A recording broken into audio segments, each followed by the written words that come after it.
Hello students, welcome to GRD classes. तो आज के इस वीडियो लेक्चर में मैं स्टार्ट करूंगा चैप्टर 2 का most important topic, that is capacitors. तो कैपेसिटर्स में हम सबसे पहले अरेंजमेंट करते हैं सीरीज़ और पैरेलल की। तो स्टार्ट करते हैं कैपेसिटर्स इन सीरीज़ से। तो let us suppose we have 3 capacitors which are connected in series. तो ये 3 कैपेसिटर हैं बच्चों, जिनको मैंने यहाँ पर V वोल्टेज के साथ बैटरी के साथ लगा दिया है, और C1, C2, C3 इनका कैपेसिटेंस है। तो ये कैपेसिटर बेसिकली 2 प्लेट्स होती हैं, ये आपको पता है पहले से ही। तो इन कैपेसिटर्स को मैं अरेंज कर रहा हूँ सीरीज़ में। तो जब भी सीरीज़ कॉम्बिनेशन होता है तो यहाँ से जितना भी चार्ज फ्लो होगा तो वो चार्ज इक्वल रहेगा। कितना रहेगा? सेम रहेगा। बट सीरीज़ के अंदर पोटेंशियल की जो अमाउंट होती है वो चेंज होती है। तो इसके अक्रॉस होगा बच्चों V1, इसके अक्रॉस होगा V2 और इसके अक्रॉस होगा V3। तो इन सीरीज़ कॉम्बिनेशन, तो आपको लिखना है इन सीरीज़ कॉम्बिनेशन चार्ज Q जो है हमारे पास चार्ज है वो सेम है, और V जो है हमारे पास पोटेंशियल है, पोटेंशियल डिफरेंस वो क्या रहेगा? चेंज होगा। चेंज होगा, यू कैन से डिफरेंट रहेगा, है ना। तो जो चीज़ चेंज हो रही है तो हम उसको यहाँ पर अप्लाई करेंगे, क्योंकि जो टोटल वोल्टेज है वो इन 3 कैपेसिटर्स के अंदर डिवाइड हो गई है। तो वी कैन से जो V होगा वो सम होगा V1 plus V2 plus of V3 के। इतना तो पता चल रहा है। अब सिंस हम पढ़ के आए हैं Q जो होता है बच्चों वो CV होता है, तो यहाँ से V की जो अमाउंट आएगी वो Q बाय C होगी।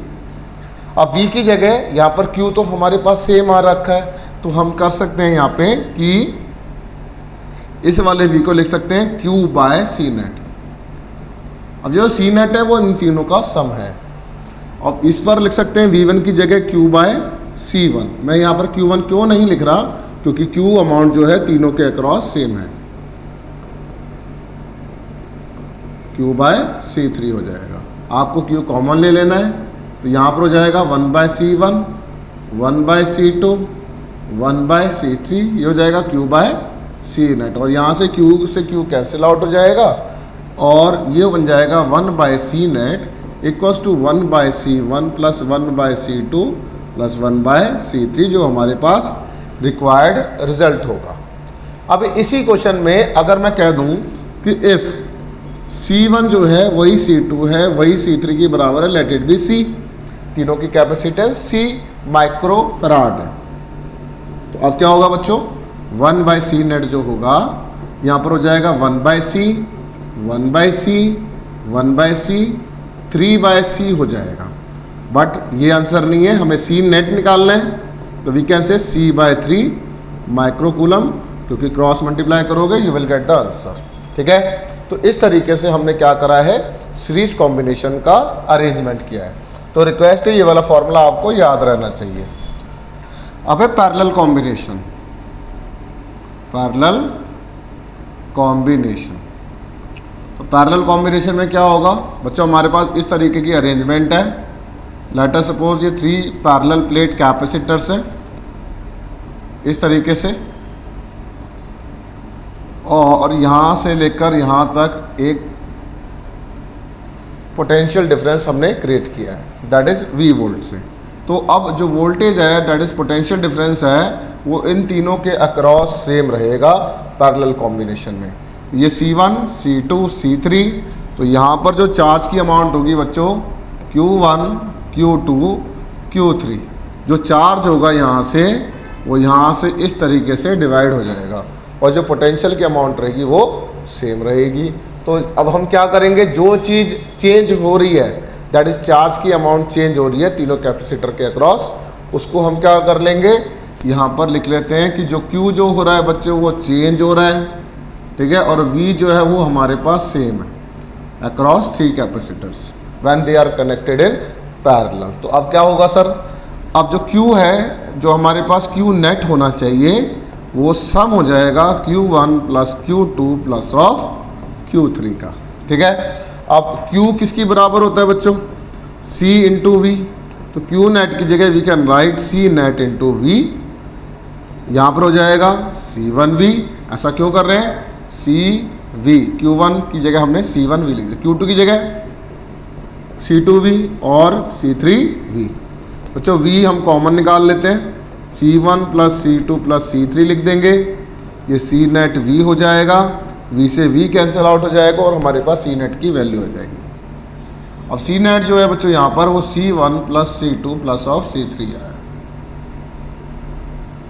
That is C3। तो मेरे पास पैरेलल कॉम्बिनेशन में ये इस तरीके से अरेंजमेंट बनेगी, दैट इज सीरीज के अकॉर्डिंग, जैसे C1 C2 C3 जैसे रजिस्टर्स लगे होते थे ना C1 C2 और R1 R2 R3 के टर्म्स में सीरीज में, तो यहाँ पर पैरेलल में कैपेसिटर लगे हैं, इस चीज़ का ध्यान रखिएगा। वो कह रहा है कि अगर मान लिया जाए कि अगर C1 जो है वही C2 के बराबर है, C3 which is equal to C microfarad, तो आप 1 सेकेंड में इसका आंसर निकाल सकते हैं, that is 3C microfarad is the answer, C। ठीक है, तो इस तरीके से हमने चार्जेस को और कैपेसिटर्स को यहाँ पर अरेंज किया है, कैपेसिटर्स को सीरीज और पैरेलल कॉम्बिनेशन में। अब हम इसके कुछ क्वेश्चंस कर लेते हैं सो दैट आपको थोड़ा सा इसकी प्रैक्टिस हो जाए। तो मान लिया जाए ये इस तरीके से कैपेसिटर्स हैं,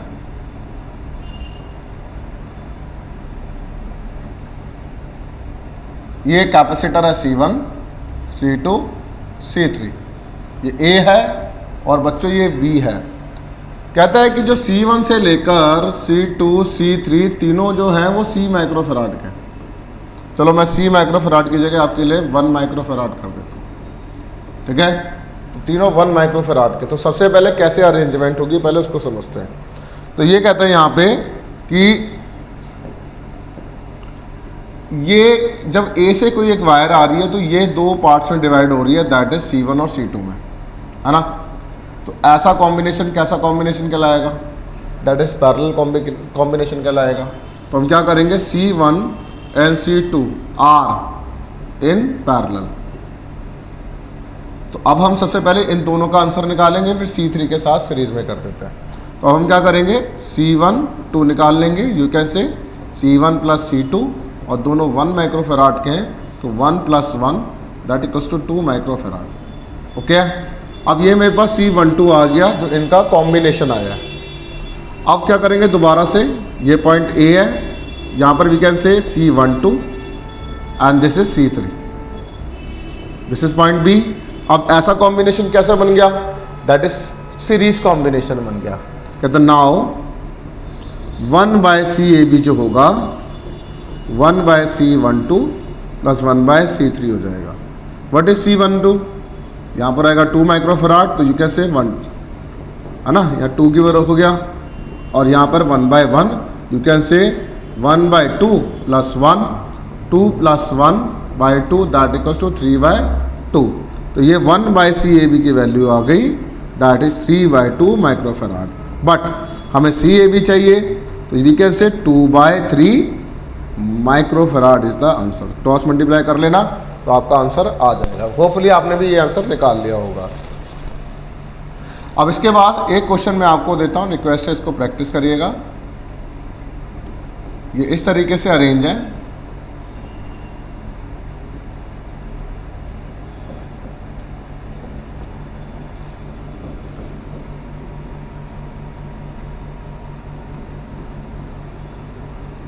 C1 C2 C3 C4 C5 and C6।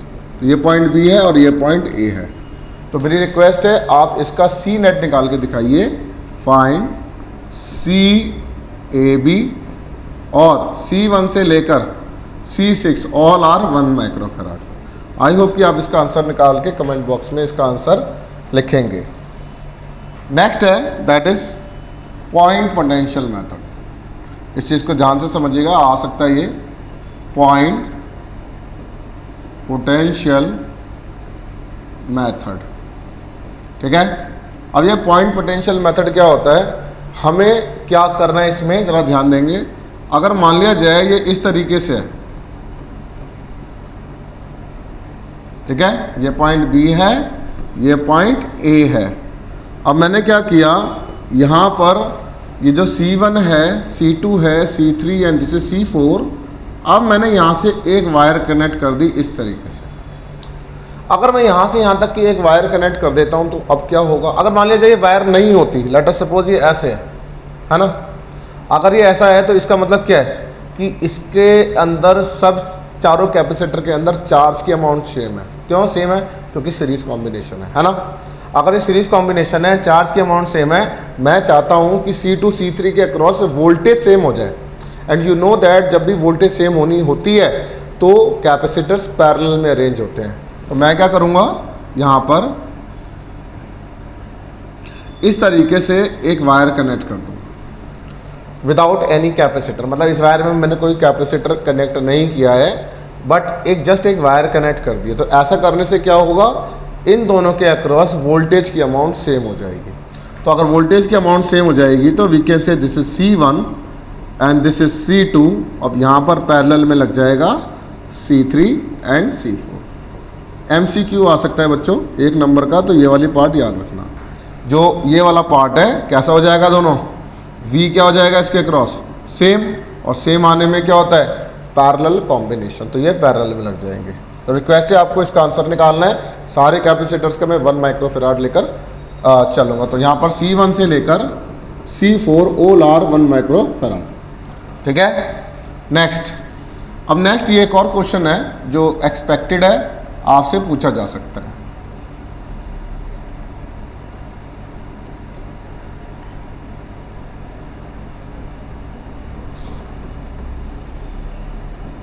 This is B and this is A, C1 C2 C3 C4। अब मुझे C नेट निकालना है यहाँ पर, अब मुझे C नेट निकालना है, तो इसको आपको सॉल्व करना है। तो जिनका आंसर आ जाएगा तो दैट मीन्स उनको समझ में आ गया है। अब मैं आपको बता रहा हूँ ये पॉइंट पोटेंशियल मेथड से होगा। तो क्या करेंगे, सबसे पहले इस चीज़ को ध्यान देंगे कि ये पॉइंट A है बेटा, ये पॉइंट भी आप A ही बोलेंगे क्योंकि यहाँ पर कैपेसिटर नहीं है, यहाँ से यहाँ तक कैपेसिटर नहीं है, तो ये पॉइंट भी A बनेगा। ये पॉइंट B है तो ये वाला पॉइंट भी B ही बनेगा क्योंकि यहाँ से यहाँ तक कैपेसिटर नहीं है, यहाँ पर कैपेसिटर है, यहाँ पर कैपेसिटर है। तो दैट मीन्स इसका एक नया पॉइंट मान लेते हैं P। तो पॉइंट पोटेंशियल मेथड का एक इंपॉर्टेंट क्वेश्चन है, तो इसलिए मैं इसको करा रहा हूँ। तो ध्यान दो, तो अगर यहाँ से यहाँ तक कोई कैपेसिटर नहीं है, अब मेरे पास टोटल मिला के 3 ही पॉइंट हैं, A B and this is, तो A B के बीच में यहाँ पर P है और फिर ये B है। टोटल मिला के तो पॉइंट 3 ही है ना, A B एंड P। तो अब क्या करेंगे जरा देखो, A से लेकर P में कौन कनेक्ट है, यहाँ से लेकर यहाँ तक, that is C1। Okay, A से लेकर P में और कौन कनेक्ट है, C2। मैं इसके ऊपर तो नहीं बना सकता, तो मैंने यहाँ पर इसको इस तरीके से दिखाया, दैट इज C2। समझ में आया? दोबारा, A से लेकर यहाँ तक कौन है, C1, A से लेकर P तक कौन है, दोबारा C2। तो इसलिए इसको पैरेलल में कनेक्ट कर दिया। अब P से लेकर B में कौन कनेक्ट है, C3।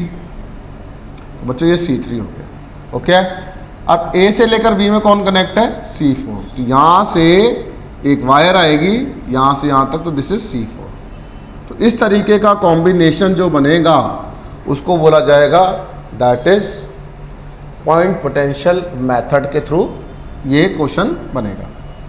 समझ में आया पॉइंट पोटेंशियल मेथड? तो आप क्या करेंगे, सबसे पहले तो आपको कुछ नहीं करना, सबसे पहले आपको ये पैरेलल में नज़र आ रहा है, तो यहाँ पर जो C1 C2 है बच्चों वो पैरेलल में है। पैरेलल का कॉम्बिनेशन का आंसर जो निकलेगा that is C1 plus C2 बन जाएगा, that is 1 + 1 that is 2 microfarad. अब ये वाला जो कॉम्बिनेशन है वो C12 बन चुका है और ये C3 के साथ सीरीज़ में, सीरीज़ में निकालेंगे तो आपके पास ये वैल्यू आ जाएगी, दैट इज C' मान लेंगे, इन दोनों का सम क्या मान लेंगे, C'। तो 2/3 माइक्रोफेराड। अब जब C' और C4 कैसे लगे हैं पैरेलल में, तो आपका आंसर 5/3 माइक्रोफेराड आना चाहिए। ठीक है, अब इसके बाद है एक ये last, that is Wheatstone bridge. तो व्हीटस्टोन ब्रिज में कुछ अरेंजमेंट इस तरीके से होती है बच्चों, एक बार मैं फिर से आपको बता देता हूँ यहाँ पर ये कैसे बना है। ये सर्किट जो है आपसे एग्ज़ाम में पूछा जा सकता है, तो ध्यान से देखना।